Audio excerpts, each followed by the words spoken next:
অগণিত দরুদ ও সালাম মানবতার মুক্তির দূত সৈয়দুল মুরসালিন খাতামুন নবিয়্যিন শফিউল মুজনিবিন জনাব মুহাম্মদুর রাসূলুল্লাহ সাল্লাল্লাহু আলাইহি ওয়াসাল্লামের প্রতি সম্মানিত উপস্থিতি, আজকের জুমা ঈদের পূর্বে এটি শেষ জুমা। কুরবানি, হজ, তাকবীর তাশরিক এবং ঈদুল আজহার গুরুত্ব, তাৎপর্য এবং গুরুত্বপূর্ণ মৌলিক কিছু মাসালা নিয়ে আলোচনা করব।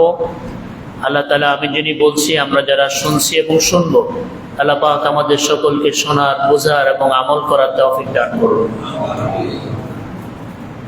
সম্মানিত উপস্থিতি, কুরবানি এর ইতিহাস, মানবতার ইতিহাস যখন থেকে শুরু, কুরবানির ইতিহাসও তখন থেকে শুরু। আদম আলাইহিসসালাতু ওয়াসসালামের দুই সন্তান হাবিল এবং কাবিল, তারা দুইজন কুরবানি করছিল। আল্লাহ সুবহানাহু ওয়া তাআলা হাবিলের কুরবানিকে কবুল করেছেন এবং কবুল করার কারণ উল্লেখ করেছেন, ইন্নামা ইয়াতাকাব্বালুল্লাহু মিনাল মুত্তাকিন। আল্লাহ তাআলা মুত্তাকি যারা আল্লাহকে ভয় করে, তাদের পক্ষ থেকে তিনি কবুল করে থাকেন। কোরআন কারীমে আল্লাহ তাআলা বলেছেন, লা ইয়ানালুল্লাহা লুহুমুহা ওয়ালা দিমাউহা ওয়ালাকিন ইয়ানালুহুত তাকওয়া মিনকুম। আল্লাহ তাআলার কাছে কুরবানির পশুর রক্ত পৌঁছায় না, এর গোশত মাংস পৌঁছায় না, ওয়ালাকিন ইয়ানালুহুত তাকওয়া মিনকুম। তোমাদের তাকওয়া, আল্লাহর ভয় যেটা, সেটাই আল্লাহর কাছে পৌঁছায়। সকল কুরবানি কবুল হওয়ার মূল যে বিষয়টি, কোরআন এবং হাদিসের সারমর্ম, সেটি হচ্ছে তাকওয়া, ইখলাস। কে কত বড় পশু কোরবানি করলো, এটি আল্লাহ তাআলার কাছে মুখ্য বিষয় নয়। কে আল্লাহর জন্য কত নিবেদিত প্রাণ নিয়ে আল্লাহর সন্তুষ্টির জন্য কোরবানি করলো, আল্লাহ সেটাই দেখবেন। যে পশুটি ইব্রাহিম আলাইহিসসালাতু ওয়াসসালাম ইসমাইল আলাইহিসসালাতু ওয়াসসালামকে জবাই করতে গিয়ে আল্লাহ তাআলা যে পশু হাদিয়া দিয়েছেন, সেই পশুটাও ছিল একটা দুম্বা। খুব বড় সড়ো এরকম কিছু না, কিন্তু আল্লাহ তাআলা কোরআনে কারীমের মধ্যে বলেছেন, ওয়াফাদাইনাহু বিযিবহিন আযীম। আমি এক মহান পশুর বিনিময়ে আমি তাকে রক্ষা করলাম। পশুটা সাইজে ছোট, কিন্তু এর মর্যাদা, মাহাত্ম্য এবং তাকওয়ার ইতিহাস অনেক বড়। ইন্নাল্লাহা লা ইয়ানজুরু ইলা সুওয়ারিকুম ওয়ালা ইলা আমওয়ালিকুম ওয়ালাকিন ইয়ানজুরু ইলা কুলুবিকুম ওয়া আমালিকুম। আল্লাহ সুবহানাহু ওয়া তাআলা তোমাদের সম্পদের দিকে তাকান না, তোমাদের সূরাতের দিকে তাকান না, ওয়ালাকিন ইয়ানজুরু ইলা কুলুবিকুম ওয়া আমালিকুম। আল্লাহ তাআলা দেখেন তোমাদের কলব, আল্লাহ তাআলা দেখেন তোমাদের আমল। নবী করিম সাল্লাল্লাহু আলাইহি ওয়াসাল্লাম বলেছেন, আত-তাকওয়া হাহুনা, আত-তাকওয়া হাহুনা, আত-তাকওয়া হাহুনা, ওয়া ইউশিরু ইলা সাদরিহি। নবীজি সাল্লাল্লাহু আলাইহি ওয়াসাল্লাম বলেছেন, তাকওয়া এখানে, তাকওয়া এখানে, তাকওয়া এখানে। ওয়া ইউশিরু ইলা সাদরিহি সালাসা মাররাত।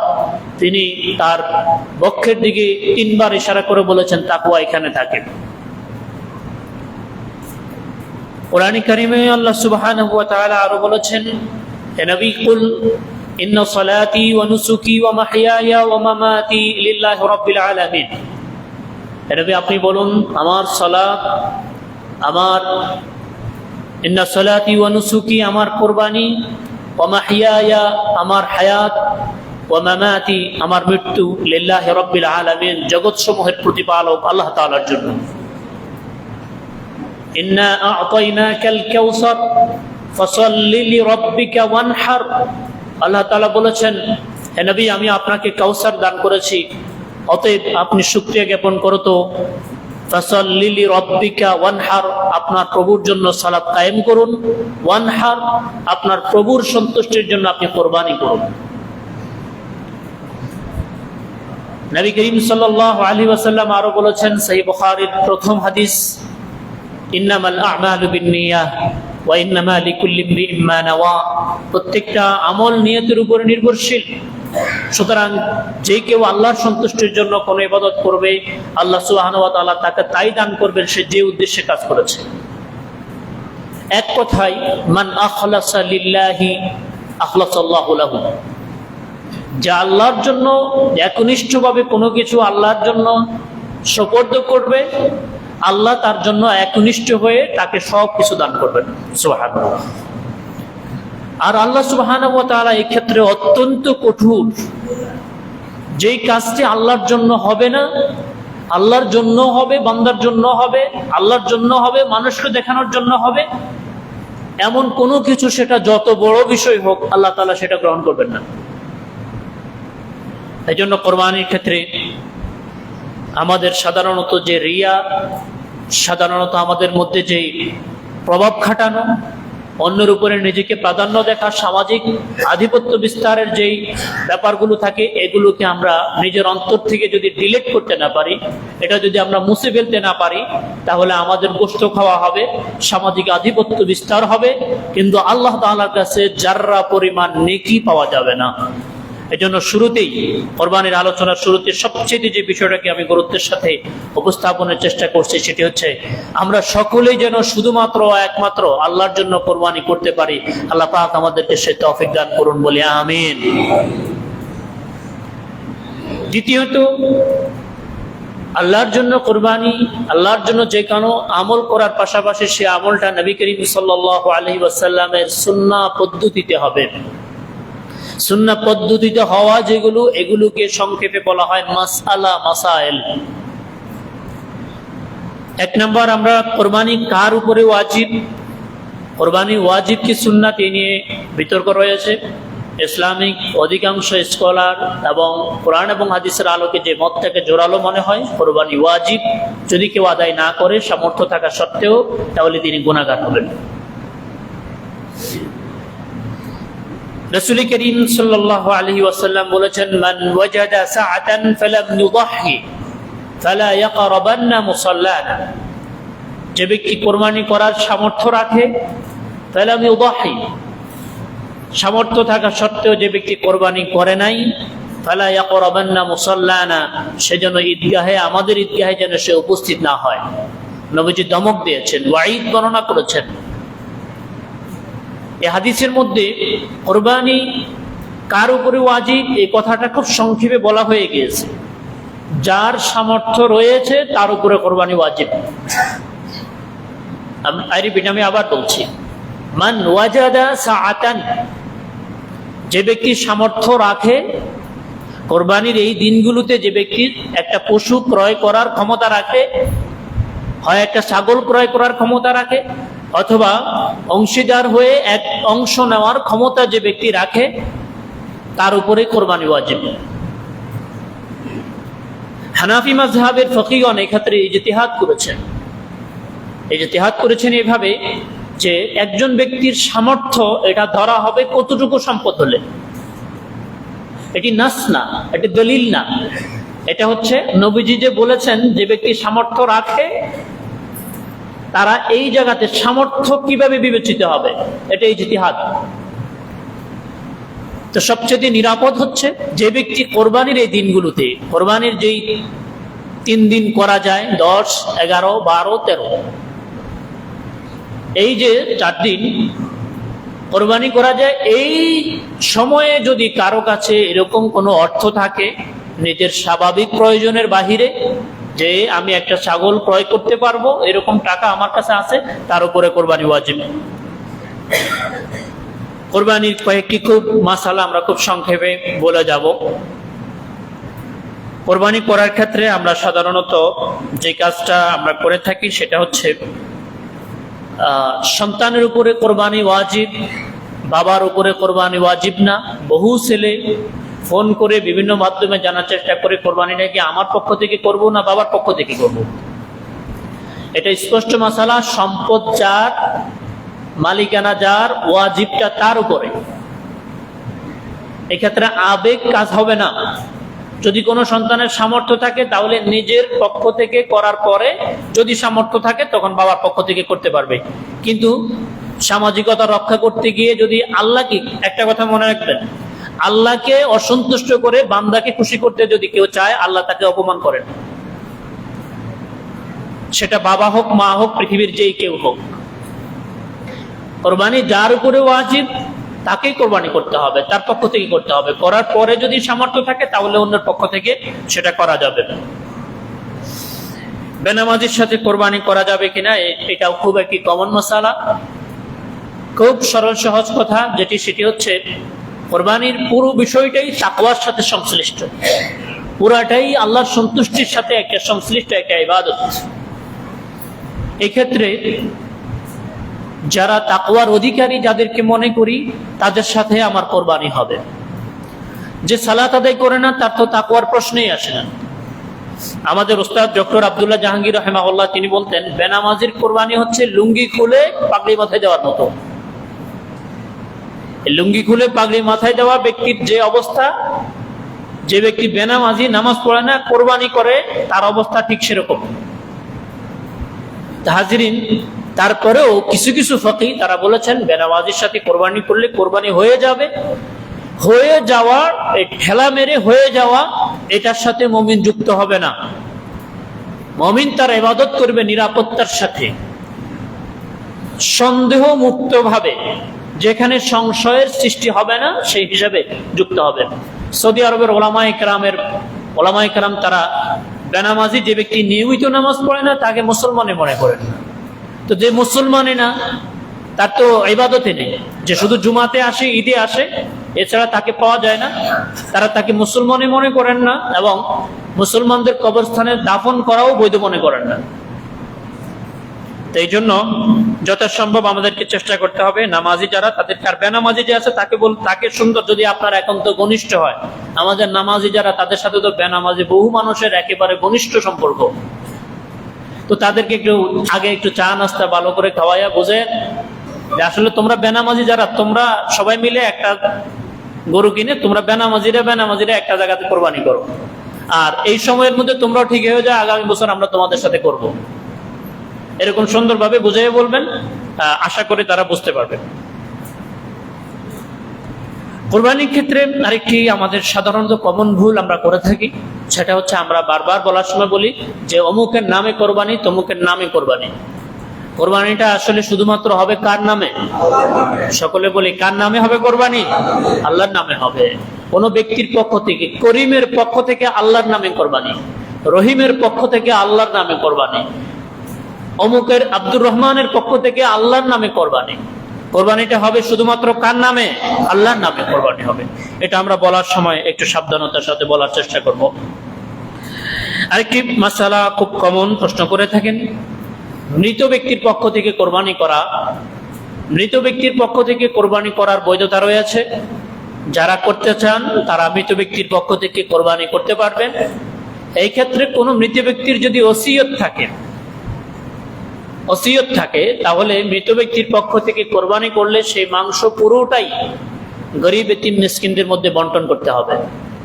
আর যদি ওসিয়ত না থাকে, স্বাভাবিকভাবে তাদের সওয়াব পৌঁছানোর জন্য, তাদের পরকালে আল্লাহ যেন তাদেরকে সওয়াব দান করেন, এই উপলক্ষে যদি মৃত ব্যক্তির পক্ষ থেকে কোরবানি করা হয় তাহলে সেই গোশত সবাই ভক্ষণ করতে পারবে, সমস্যা নেই। আরেকটি গুরুত্বপূর্ণ সেটি প্রতি বছরে বলি, আবারও স্মরণ করে দেওয়া, সেটা হচ্ছে যারা কোরবানির পশু জবাই করবে এবং যারা পশু জবাই করে যারা চামড়া বা গোশত এইসব কাজগুলো, বানানোর কাজগুলো যারা করবে, তাদেরকে কোরবানির মাংস বেশি দেওয়া যাবে না। কোরবানির পশু থেকে অতিরিক্ত কিছু তাদেরকে দেওয়া যাবে না। ঠিক যদি সে ব্যক্তি কোরবানি না করে থাকে, যদি সে কোরবানির মাংস পাওয়ার হকদার হয়ে থাকে, তাহলে অন্যান্য এতিম মিসকিন অন্যান্যদেরকে যেই পরিমাণ দেওয়া হয় ঠিক এই লোককে ততটুকুই দেওয়া হবে। আর যদি এটা না করে এই লোককে বেশি দেন, অথবা তার কাজ, সাধারণত সেই কাজের অনেক সময় তারা এটাকে হিসেব করে যে আমি যদি 7,000 টাকা দিই তাহলে হয়তো আমি 5,000 টাকার মাংস পাবো। এই যে তার ভিতর থেকে চিন্তা, এই চিন্তাটা দূর করে দিতে হবে যখন তার সাথে চুক্তি হবে, তখন যে তোমার এই টোটাল এই কাজের জন্য, কারণ কোরবানির পশু আপনি যখন এটা বিনিময় দিবেন তার মানে হচ্ছে কোরবানির মাংসটাকে আপনি বিক্রি করলেন। কোরবানির মাংস বিক্রি করে বৈধ টাকা খাওয়া যাবে? কোরবানির মাংস কি বিক্রি করা যাবে? যাবে না। তো আপনি যদি কাউকে এখান থেকে পারিশ্রমিক দেন, এটা মূলত আপনি কোরবানির মাংসটা তার কাছে বিক্রি করলেন। অন্যান্যরা যতটুকু পাবে সে ঠিক ততটুকুই পাবে। এই জন্য চুক্তি করার সময় আগ থেকে বলা যে তোমার মনের মধ্যে অন্য কিছু রাখা যাবে না, আমি অন্যদেরকে যা দিব তোমাকে তাই দিব। প্রয়োজনে টাকা 2000 3000 টাকা যদি বেশি নেয়, তাও আপনার কোরবানিকে বৈধ করার জন্য এই কাজটি করতে হবে। আশা করি ইনশাআল্লাহ। রাসূলুল্লাহ সাল্লাল্লাহু আলাইহি ওয়াসাল্লাম স্পষ্ট সহিহ বুখারীর হাদিসের মধ্যে বলেছেন, ওয়ালা ইউতি ফি জিজারাতিহা শাইআন, আর যারা গোশত প্রস্তুত করবে তাদেরকে কোরবানির পশু থেকে কোনো অংশ তাদেরকে দেওয়া যাবে না। এরপরে অমুসলিম যারা রয়েছে তাদেরকে কোরবানির পশুর মাংস দেওয়া যাবে কিনা? উত্তর হচ্ছে তাদেরকে কোরবানির পশুর মাংস গোশত তাদেরকে দেওয়া যাবে।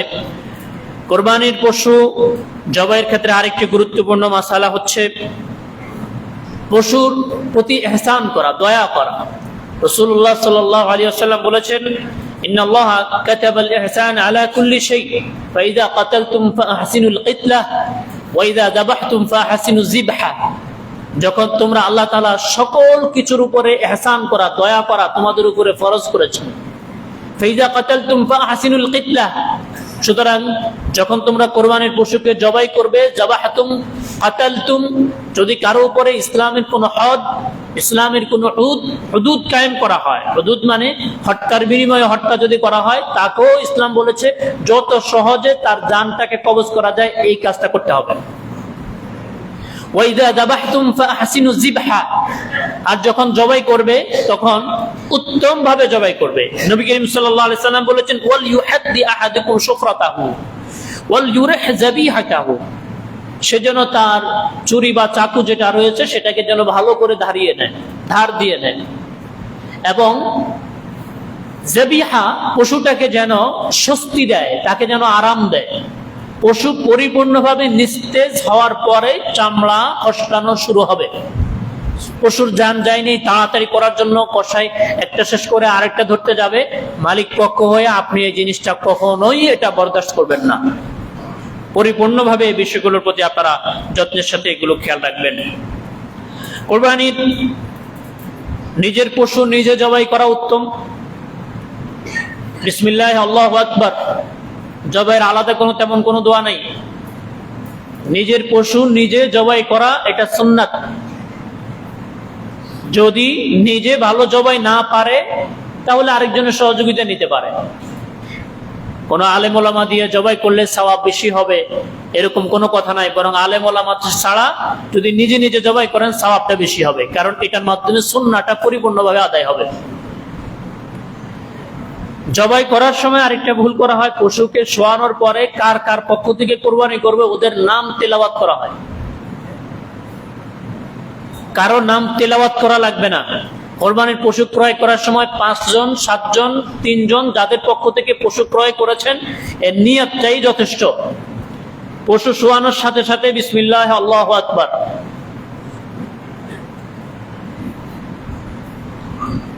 তাকে এই ক্ষেত্রে আরেকটা গুরুত্বপূর্ণ, সেটি হচ্ছে কোরবানির পশু জবাই করার সময় আরেকটা গুরুত্বপূর্ণ মাসালা হচ্ছে, মাঝে মাঝে দেখা যাচ্ছে একজন জবাইটা শুরু করে আরেকজন এসে আবার পরবর্তীতে আরো বাকি অংশ শেষ করে। এই ক্ষেত্রে প্রথম জন বিসমিল্লাহ পড়তে শোনা যায়, দ্বিতীয় জন বিসমিল্লাহ পড়তে শোনা যায় না। দ্বিতীয় জন যদি বিসমিল্লাহ না পড়ে যদি জবাই সমাপ্ত করে তাহলে ওই পশুর পুরো মাংসটা হারাম হয়ে যাবে। আবার বলছি, একজনই শেষ করবেন, এটাই সুন্নাহ। যদি কেউ মাঝে মাঝে এমন হয়েছে রাসূলুল্লাহ সাল্লাল্লাহু আলাইহি ওয়াসাল্লাম অনেকগুলো পশু জবাই করেছেন, এরপরে আরেকজন আলী রাদিয়াল্লাহু তাআলা আনহুর সাথে সহযোগী নিয়েছেন, তো এই ক্ষেত্রে আমরা কোরবানির পশুকে বিসমিল্লাহ আল্লাহু আকবার বলে চেষ্টা করব, আমরা যারা একাই শেষ করার চেষ্টা করব। কোন ক্রমে যদি আরেকজনকে আসতে হয় তাহলে তাকেও বিসমিল্লাহ আল্লাহু আকবার বলতে হবে। ওয়ালা তাকুলু মিম্মা লাম ইউযকার ইসমুল্লাহি আলাইহি, যে পশু জবাই করার সময় আল্লাহর নাম নেওয়া হয়নি সেই পশুর মাংস তোমরা খাবে না, আল্লাহ ঘোষণা করেছেন। হাজিরিন, এভাবে কোরবানি মাসাইল অনেক রয়েছে। আমরা জিলহজের 10 এই যে সময়টা, এই সময়টা নিয়ে আরেকটু কথা বলবো। এই জিলহজ মাসের এই 10 দিন যেটা, এটাকে বলা হয়েছে আফদালু আইয়ামিদ দুনিয়া। দুনিয়াতে যত দিন রয়েছে এই দিন সমূহের মধ্যে সর্বশ্রেষ্ঠ দিন হচ্ছে জিলহজ মাসের প্রথম 10 দিন। কেন? জিলহজ মাসের প্রথম 10 দিনে এমন সব ইবাদতের সমন্বয় রয়েছে, পৃথিবীর আর কোন সময়ে এই সকল ইবাদত একসাথে করার সুযোগ নেই। ইমানের রোকন, ইসলামের রোকন 6টা, ইসলামের রোকন 5টা: কালিমা, নামাজ, রোজা, হজ, যাকাত। এই পাঁচটা আমল এই সময়ের মধ্যে করা সম্ভব, আর অন্য কোনো সময়ে না। ইমান সব সময়ের জন্য। সালাত, এই 10 দিনে সালাত আছে না নাই? কেউ কথা বলেন, সালাত আছে না নাই? রোজা, এই 10 দিনে রোজা আছে না নাই? আছে। নফল রোজা প্রথম 1 তারিখ থেকে 9 তারিখ পর্যন্ত বিধান আছে, যদি কারো সামর্থ্য হয়, না হলে আরাফার দিন কমপক্ষে। এরপরে 4 নাম্বার যেটি, সেটি হচ্ছে কালিমা, নামাজ, রোজা, হজ। হজের কারণে এই দিনগুলো বিশেষ মর্যাদাবান হয়ে গেছে, কারণ হজ এই 10 দিনের বাইরে বছরের অন্য কোনো সময়ে করা যায় না। যাকাত, যাকাতের কথা বলা হয়েছে, যে যাকাত, ইসলামের যাকাত মানে দান করা। এই যে আজকে কিন্তু জিলহজ মাসের শেষ জুমা, মানে জিলহজের প্রথম 10 দিনের শেষ জুমা, সেই দৃষ্টিকোণ থেকে আজকের জুমা বা এই 10 দিনের মধ্যে দান সাদাকার আলাদা একটা গুরুত্ব আছে, যেটা এই 10 দিন পার হয়ে গেলে এই গুরুত্বটা আর থাকবে না। এই জন্য যাদের পক্ষে সম্ভব এই 10 দিনে মসজিদ, মাদ্রাসা, বিভিন্ন জায়গায় এতিম মিসকিন সব জায়গায় একটু দানের হাতটা বাড়িয়ে দেওয়া, এটা যাকাতের অন্তর্ভুক্ত। তো এই 10 দিনকে আলাদা গুরুত্ব দেওয়া হয়েছে শুধুমাত্র এই কারণে যে এখানে ইসলামের সবগুলো বিধিবিধান একসাথে পালন করা সম্ভব। আর এই 10 দিনের বিশেষ আমলটা হচ্ছে, যখন থেকে চাঁদ দেখা গিয়েছে, জিলহজ মাসের চাঁদ দেখা গিয়েছে, তখন থেকে তাকবীর শুরু। তাকবীরটা কি? সবাই একটু পড়েন, আল্লাহু আকবার, আল্লাহু আকবার, লা ইলাহা ইল্লাল্লাহ, আল্লাহু আকবার, আল্লাহু আকবার, ওয়ালিল্লাহিল হামদ। আল্লাহু আকবার, আল্লাহু আকবার, লা ইলাহা ইল্লাল্লাহ, আল্লাহু আকবার, আল্লাহু আকবার, ওয়ালিল্লাহিল হামদ। আল্লাহু আকবার, আল্লাহু আকবার, লা ইলাহা ইল্লাল্লাহ, আল্লাহু আকবার, আল্লাহু আকবার, ওয়ালিল্লাহিল হামদ। সাহাবায়ে কেরাম এই 10 দিনে তাকবীরটা পুরুষরা জোরে জোরে বলতেন। এটা শুধু সালাতের পরে না, সালাতের বাহিরেও যে কোনো জায়গায় এই তাকবীরটা বেশি বেশি বলতেন। যারা হজ করেছেন তারা দেখেছেন জিলহজ মাসের প্রথম দিন থেকে চাঁদ দেখে যাওয়ার পর থেকে মক্কা মদিনার প্রত্যেকটা দোকানদার, ব্যবসায়ী, গাড়ির ড্রাইভার থেকে শুরু করে প্রত্যেকে তার গাড়িতে সমানে তাকবীর চালায়। আর আমাদের কোরবানির পশুর হাটের মধ্যে গান চলে, বাজনা চলে মাইক দিয়ে। এটা অত্যন্ত নির্লজ্জ কথা, অত্যন্ত দুঃখজনক কথা। কোরবানির পশু ক্রয় করতে যাব, এটা ইবাদত। এই ইবাদত করতে গিয়ে সেখানে জোর করে গান, যারা শুনতে চায় না তাদেরকে গান শোনানো, এটা কি স্বাধীনতার খর্ব নয়? নিশ্চয়ই স্বাধীনতার খর্ব।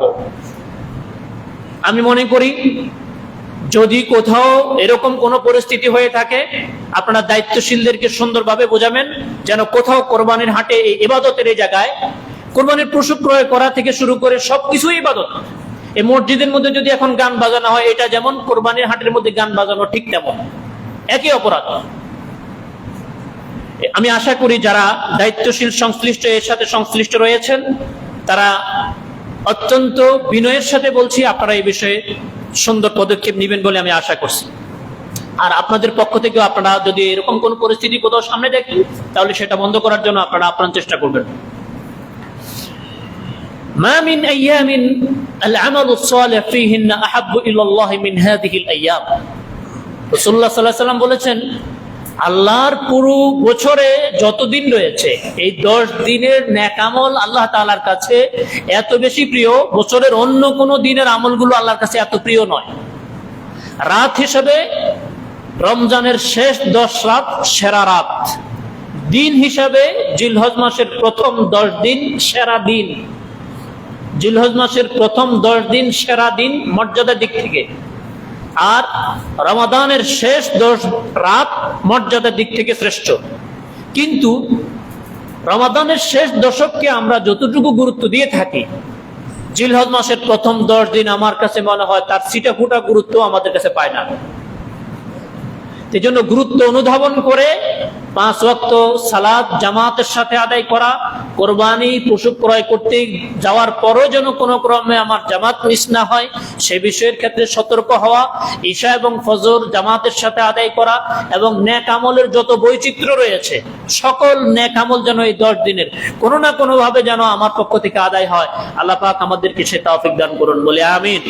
সাহাবায়ে কেরাম নবীজি এই 10 দিনের মাহাত্ম্য গুরুত্ব বেশি বলার কারণে সাহাবায়ে কেরাম বলে উঠলেন, ইয়া রাসূলুল্লাহ, এই 10 দিনের ইবাদত কি ওয়ালাল জিহাদ ফি সাবিলিল্লাহ, আল্লাহর রাস্তায় জিহাদের চাইতেও কি এই 10 দিনের জিকির আজকারের মাহাত্ম্য বেশি? রাসূলুল্লাহ সাল্লাল্লাহু আলাইহি ওয়াসাল্লাম বললেন, ওয়ালাল জিহাদ ফি সাবিলিল্লাহ, আল্লাহর রাস্তায় জিহাদে অংশগ্রহণের চাইতে এই 10 দিনকে সুন্দরভাবে হজ এবং হজের সংশ্লিষ্ট যারা হজে যায়নি পুঙ্খানুপুঙ্খরূপে 10 দিনকে কাজে লাগানো আল্লাহর রাস্তায় জিহাদে অংশগ্রহণের চাইতে উত্তম। সুবহানাল্লাহ। তবে নবীজি বলেছেন, ইল্লা, তবে ওই ব্যক্তি, মান খারাজা বিমালিহি ওয়া নাফসিহি ফালাম ইয়ারজি', যে ব্যক্তি জান মাল নিয়ে জিহাদের ময়দানে বের হয়ে গিয়েছে কিন্তু আর জীবন নিয়ে ফিরে আসতে পারে নাই, ওই ব্যক্তির হিসাব আলাদা, তার মর্যাদার সাথে কারো মর্যাদার তুলনা হয় না। সুবহানাল্লাহ ওয়া বিহামদিহি। এজন্য এই 10 দিনকে আমরা বিশেষভাবে গুরুত্ব দিব। যারা আমরা ইমানের দুর্বল, কমপক্ষে আরাফার সিয়ামটাকে আমরা রাখার চেষ্টা করব। এখন আরাফার সিয়াম কবে রাখবো, আরাফার মর্যাদাটা আগে শুনি।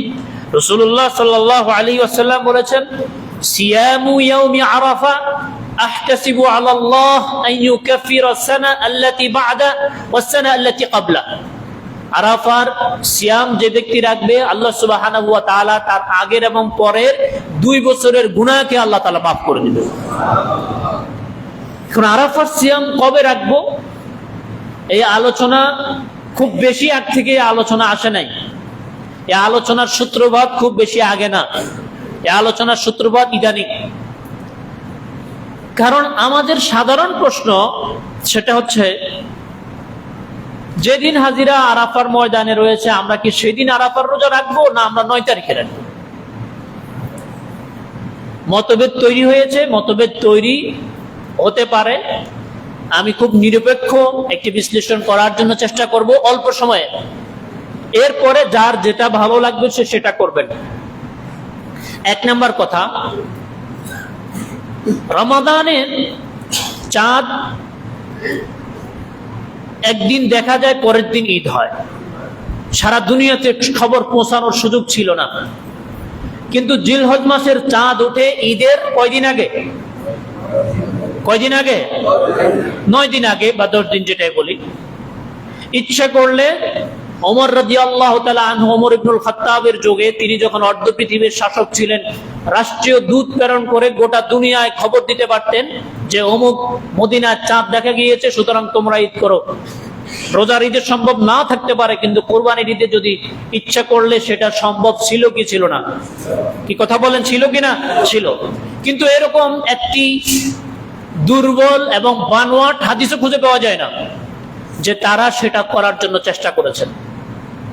সুতরাং এই কথার মাধ্যমে প্রমাণিত হয় সেটি হচ্ছে যে প্রত্যেকেই তার নিজ দেশের 9 তারিখে আরাফার সিয়াম পালন করবে।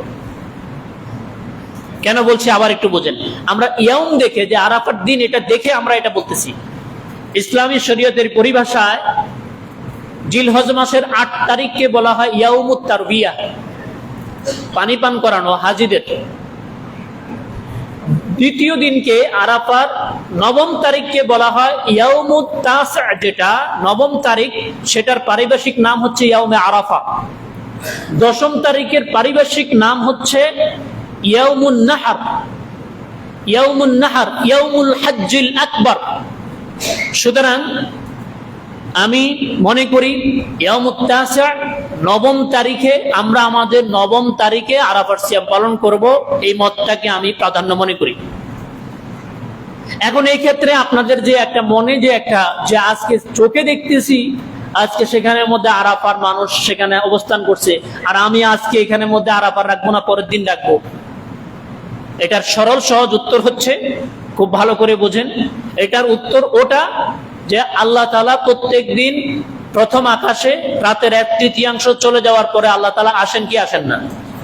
কি কথা বলেন, আসেন কি আসেন? আমার যখন রাত 12টা আমেরিকায়, তখন দিনের 12টা।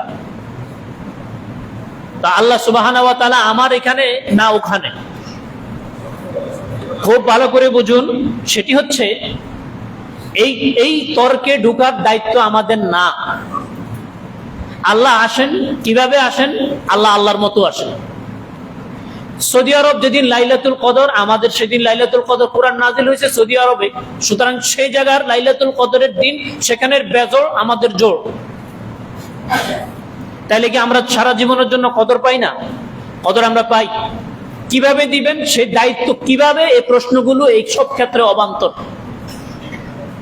এই বিষয়ে বাংলাদেশের জাতীয় মসজিদের বর্তমান খতিব মুফতি আব্দুল মালিক সহ জাতীয়ভাবে এটা নিয়ে সেমিনার হয়েছে, দীর্ঘ লম্বা আলোচনা করেছেন এবং উনি এই বিষয়ে দীর্ঘ আলোচনা করেছেন। সে আলোচনাগুলো আমাদের কাছে ফলপ্রসূ এবং সেটাকে অধিক বিশুদ্ধ আমাদের কাছে মনে হয়েছে। আমরা সেই মতটাকে প্রাধান্য দিব। আর এরপরেও আমি অস্বীকার করছি না, ওলামায়ে কেরামের কেউ কেউ ভিন্ন মত গ্রহণ করেছেন যে সৌদি আরবের যেদিন আরাফা আমরা সেদিন রোজা রাখবো। কেউ রাখতে চাইলে রাখতে পারেন, একান্ত আপনার ব্যাপার, রাখতে পারেন। কারণ এই পুরা 9 দিনে রোজা রাখার বিধান আছে। কেউ যদি চান যে আমার থেকে যেন কোনোভাবেই না ছুটে, আপনি আরো বেশি রাখতে পারেন, 2 দিন 3 দিন 7, 8, 9 রাখতে পারেন, কোনো সমস্যা নেই। আল্লাহ আমাদেরকে বোঝার তৌফিক দান করুন। ঈদ উপলক্ষে আমাদের কয়েকটি কথা, সেটি হচ্ছে মুসলমানদের যে ঈদ উৎসবগুলো, সে উৎসবগুলো কখনো আত্মকেন্দ্রিক না। মুসলমানদের উৎসবগুলো হচ্ছে সবগুলোর সাথে ত্যাগ এবং মানবতার উপকার এবং মানব কল্যাণ জড়িত। রোজার ঈদ আমরা যখন ঈদ করি তখন ফিতরার ব্যবস্থা রেখেছেন আল্লাহ তাআলা। কেন রেখেছেন? যেন একা একা আনন্দ না করি, যেন মানুষদেরকে খাওয়াতে পারি। কোরবানি ঈদের সময় কোরবানির ব্যবস্থা আল্লাহ তাআলা করেছেন। এই কোরবানির গোশতটা সব নিজে খেয়ে ফেলবো, এটা কি আল্লাহ তাআলার ইচ্ছা? এটা ইসলামের চাহিদা না। এক্ষেত্রে ইসলাম চেয়েছে যে আপনি খাবেন, আত্মীয় স্বজনকে খাওয়াবেন, গরিব মিসকিনদেরকে খাওয়াবেন। 3 ভাগে ভাগ করাটা উত্তম বলেছে। কারণ যেন শুধু আত্মকেন্দ্রিক যেন না থাকে, যেন প্রত্যেকটা ইবাদতের ঈদের সাথে আনন্দের সাথে যেন ত্যাগ থাকে, ত্যাগের ভিতরে যেন আনন্দ খুঁজে পাওয়া যায়। তো আমরা সেই বিষয়টা খেয়াল রাখবো। পাশাপাশি ঈদ উপলক্ষে আমরা এমন কোনো কিছু করব না যেটা আমাদের ইসলামের সংস্কৃতির সাথে যায় না, যারা মুসলিমদের সংস্কৃতির সাথে মিলে যায়, হিন্দুয়ানি তামাদ্দুন কালচার এবং সংস্কৃতির সাথে মিলে যায়। গান বাজনা, ঢোল তবলা, ফটকা বাজি ফোটানো, এটা প্রশাসনিকভাবে যেমন নিষিদ্ধ করা হয়েছে, হয়তো মাইকিং করা হবে। আমাদেরকে এই প্রশাসনিক মাইকিং এর আগে আল্লাহ আমাদেরকে জানিয়ে দিয়েছেন যে এটা ইসলামে চলে না। ইসলামের মধ্যে যা নাই সেটা আমার বুঝে আসুক অথবা না আসুক, এর ভিতরে কল্যাণ রয়েছে, এই বিশ্বাস কি আমরা করতে পারি? বেশক আল্লাহ যা বিধান দিয়েছেন সেই বিধানের রহস্য আমার বুঝে আসুক অথবা না আসুক, বিজ্ঞানের কোন রহস্য বুঝে আসতে হয়তো আরো 2000 বছর লাগবে, কিন্তু এই বিধানগুলো যিনি দিয়েছেন তিনি কে? আল্লাহ তাআলা দিয়েছেন।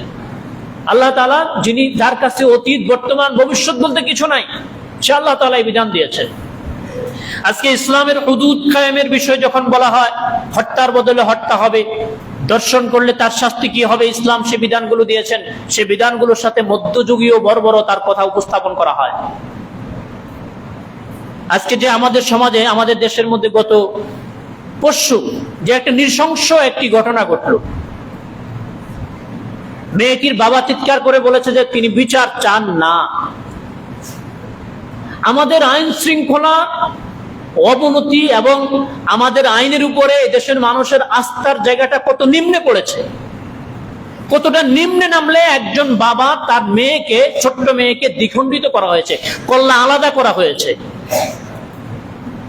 আমার জানা মতে সবাই এই ঘটনা সম্পর্কে অবগত। এদেশে ইসলামী হুকুমত কায়েম হোক, কায়েম হওয়ার জন্য সবাই চাই, কিন্তু এটি আসলে অনেক বড় একটা প্রসেসের ব্যাপার।